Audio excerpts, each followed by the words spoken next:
obviously the election is just a couple of weeks away. You were running for the 7th Congressional District. If you were to be elected to that position, what are some of the goals that you have?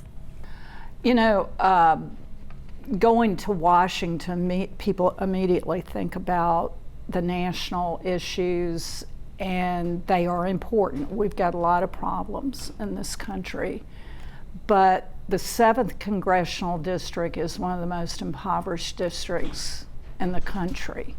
It's in the top 12, and a lot of the focus will be on water, sewage. 70 to 80% of the people that live in the rural areas still don't have running water and sewage service.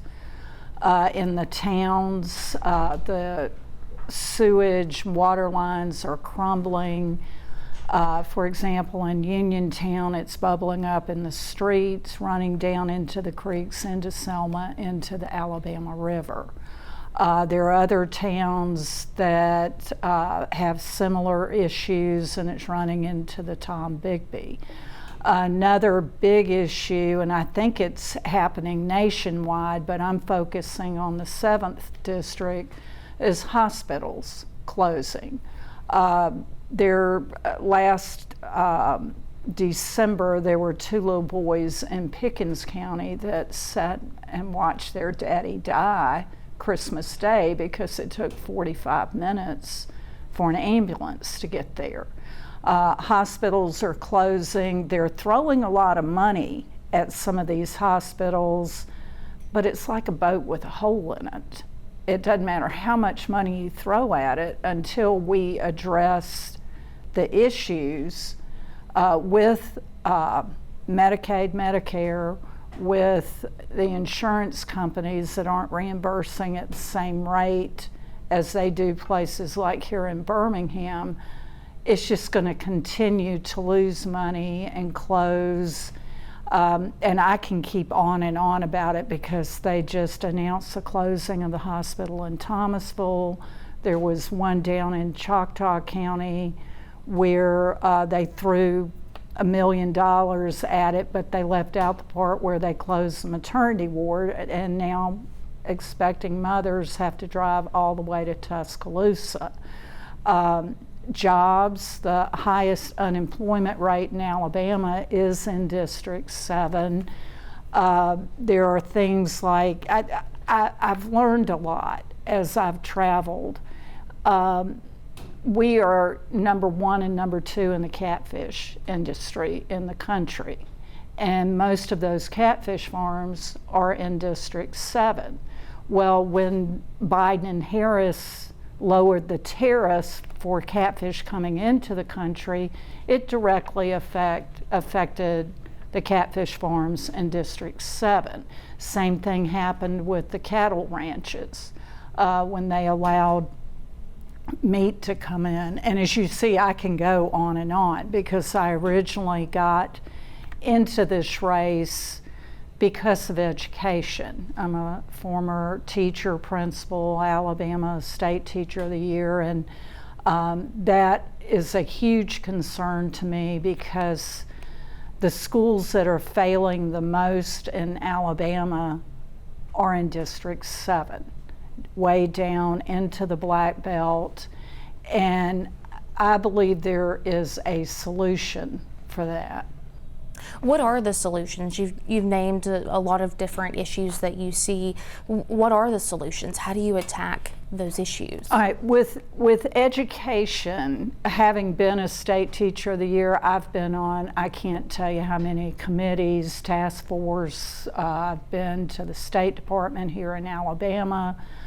So many times I've even been to the Department of Education. One of the things that is going on is that the school districts that are failing the most are given the opportunity for Title I funds, and that's great.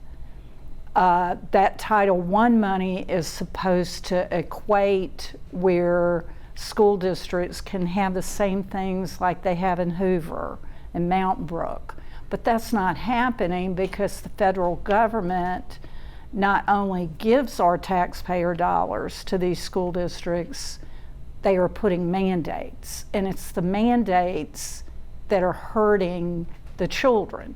Teachers don't have the flexibility to use the instructional material that they know they need to use with children.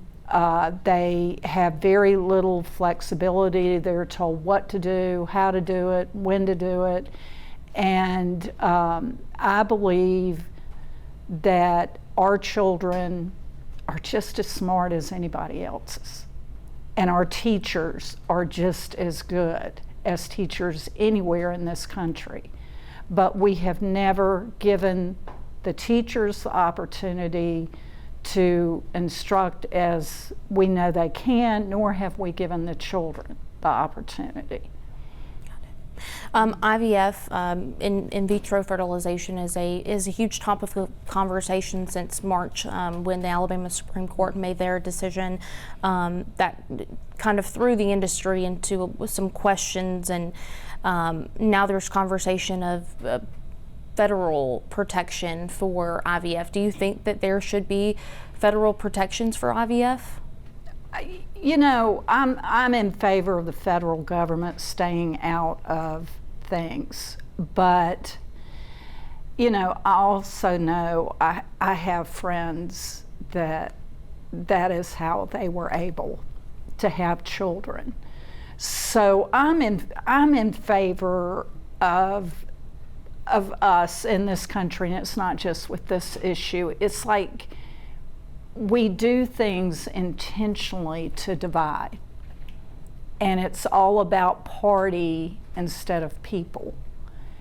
And I think that, like I said, I'd like for the federal government to stay out of that, but I also feel like parents should have the opportunity to have children that way. And you know, sometimes our advances get ahead of what we're going to do about it, and this is a real good example of that. Do you have any thoughts on what a federal protection for IVF may look like? No, and that's a really good question, and no, because I think the federal government needs to stay out of it. My hope is that if that is left to the states, then we have hearts and minds that weigh in on the side of the parents. And another, probably the most significant topic this election is the economy. You know, some people can't make ends meet. Inflation has caused a lot of hardship. So kind of what is your answer to the economic issues right now? I think there needs to be a focus on American-made products. We need to promote American-made products. And then again, I'm going to switch back to the 7th District, where there is so much poverty. And the two things that really help a community grow are education and medical. And those are the two things in the 7th District that need the most attention. And of course, the city of Birmingham is a part of the 7th Congressional District. The city of Birmingham, while violent crime overall is down, homicides are up. Of course, the tragedy that happened in September, as well as another mass shooting earlier this year. What do you think can be done from your position, if you were to be elected, to help reduce those violent incidents, to help reduce homicides in the city of Birmingham? You know, and it's a horrible situation. You wake up every morning and it's not, did somebody get killed? Unfortunately, it's how many people, and parents that can't let their children go out and play like most people take for granted. They worry if they let them go outside that they might meet a stray bullet. I do know this, any issue like that, there's not one answer for. The mayor of Birmingham went to Washington not too long ago, and they signed something about Glocks well, you can make a Glock at home. I think that the people that have the answers are the ones that are never asked, and that's the people that live in the communities. And what I want to do is to sit down and say, okay, what can we do strategically to stop this? One of the answers is schools. And I keep bringing that up because when a child gets behind in education, what do? If no one's going to help them? They tend to turn and get friends that maybe they shouldn't have. So we need to focus on that, on after-school programs. I know the city of Birmingham is 300 policemen down. I know that there are gang wars going on. So, I'm making this a long-winded answer because there are long-term goals that we need to set and short-term. How do we stop this immediately? But when people don't have their heart in the right place, it's not going to stop. But I believe in the people of Birmingham. And the 7th district is very different. It includes Birmingham, part of Jefferson County, and it also includes other areas where they're having a really hard time in Selma with crime. And I've talked with the sheriff down there. And so anyway, I guess my short answer is we need to sit down with the people that live in the area. And sometimes politicians are afraid to do that. I'm not, because your best solutions and your best answers are going to come from the people that you're supposed to serve. Some city leaders have mentioned gun control laws. Is that something that you would see helping with this particular issue of violent crime? Yeah, and that's a good question, but gun control, I'm not in favor of altering any amendment. I do believe that people have a right to defend themselves in their homes. And the question would be, these people that are committing these crimes, do they have guns legally? So if you take the guns from the people who have purchased them legally, are you not leaving them open to, that's why I get back to, you don't have one solution that's going to fit this, because unfortunately we're in a flawed world, and we're always going to have people who do things they're not supposed to do. But I also believe in the better good, What's your stance on immigration reform? Now that's a great question. We have a lot of problems with immigration, and there are people who have waited years to come into this country legally. I know several. They're trying to jump through all the hoops and do it the right way. So we definitely need to look at our immigration procedures and reform those. But I have a simple question. When you go into somebody's house, do you go through the window or the door? Okay, if you come through the door, then you're trying to do it the right way. If you come through the window, that tells me something. And this mass, I think people confuse the terms intentionally. Nobody's trying to turn anybody away from this country. But when you're letting people in this country that commit crimes, then that's not okay. So I do believe we need to close the border, reform the immigration process so that when people come in this country, they come in legally. And I don't care who you are. I don't care if you're a millionaire or you came in and you don't have anything. Everybody deserves that opportunity. What's your stance on the ongoing wars between Russia and Ukraine and Israel and Hamas?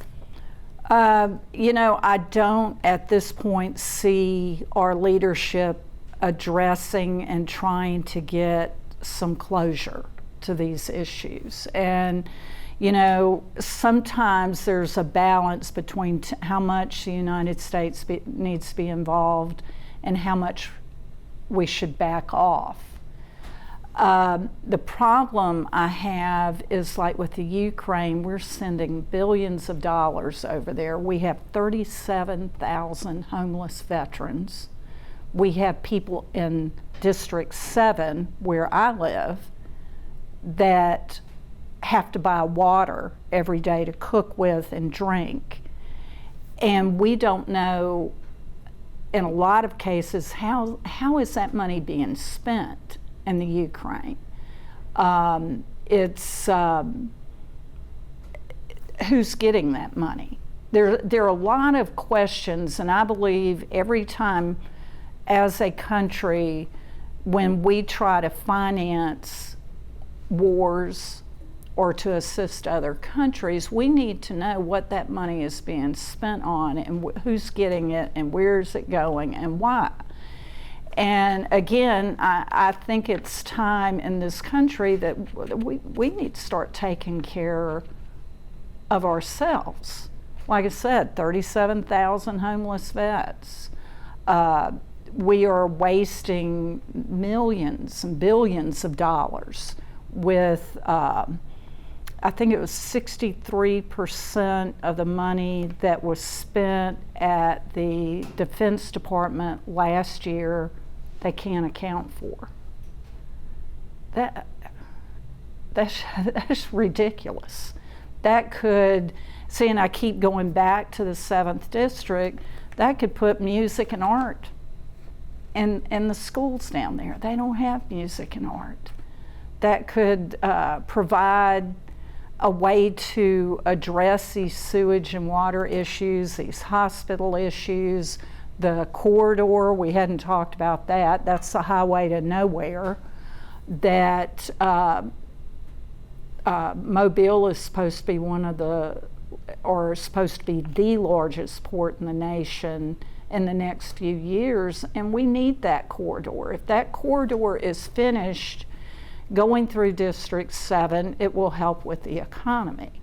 So see, my whole focus is, yeah, I know that somebody who goes to Congress is supposed to look out for national issues, but my primary focus are the people in the district. How will you work, in Congress to get funds to the 7th Congressional District? Well, I've had people ask me that, and from what they're predicting, it's going to be very close, Republican, Democrat. And I'm like, we've all got to get to a point where we start working together again. I know that the different parties, we have different values and different things that we promote and don't promote, but the way I'm looking at this, with it being as close as it is, I need to hear the word Choctaw County, Clark County, Perry County, Pickens County, Sumter County, Dallas County. I need to hear that, and then I will buy into. Again, I know I may sound like a broken record, but I want these districts fixed. It has never been a level playing field for the people down in the Black Belt of Alabama, and that's my major focus. If there's anything else you'd like to add, those are pretty much all the questions I had for you. No,